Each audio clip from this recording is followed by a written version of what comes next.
In today's video, I'm going to teach you how to generate personal access token on Netlify.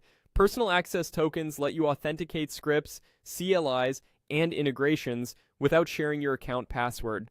They're ideal for automations like deployments, CI jobs, or local development where an API key is needed. Start by heading to netlify.com and open your dashboard. Look toward the bottom left corner of the screen for your profile avatar or name.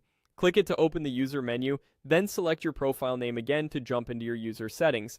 This takes you to the area where account level preferences live, including security and developer applications. In the security section, click two-factor authentication.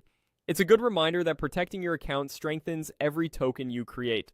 While we're not configuring anything here today, knowing where two-factor auth lives is helpful in case you want to tighten account security later. Next, switch to the Application section and click OAuth to view external application connections. Right below or nearby is the Personal Access Tokens area, which is what we need. Choose New Access Token to start creating one. Provide a clear description for your token. Think of this as the label you'll rely on months from now to remember what the token powers, for example, a specific CI workflow or a machine on your team. Then choose an expiration. Shorter lifetimes reduce risk, so pick the minimum duration that still fits your workflow. If you're testing locally, a brief expiration is usually perfect.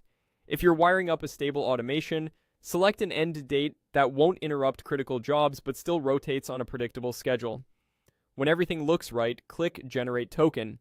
Netlify will create the token and display it once.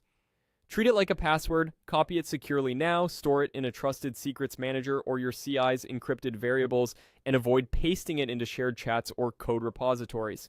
If it's ever exposed, revoke it immediately from the same personal access tokens page and generate a replacement. Remember, tokens inherit your account permissions, so only use them where necessary and never share them. That's it. You've created a personal access token on Netlify, ready to use in your scripts, tools, and automation.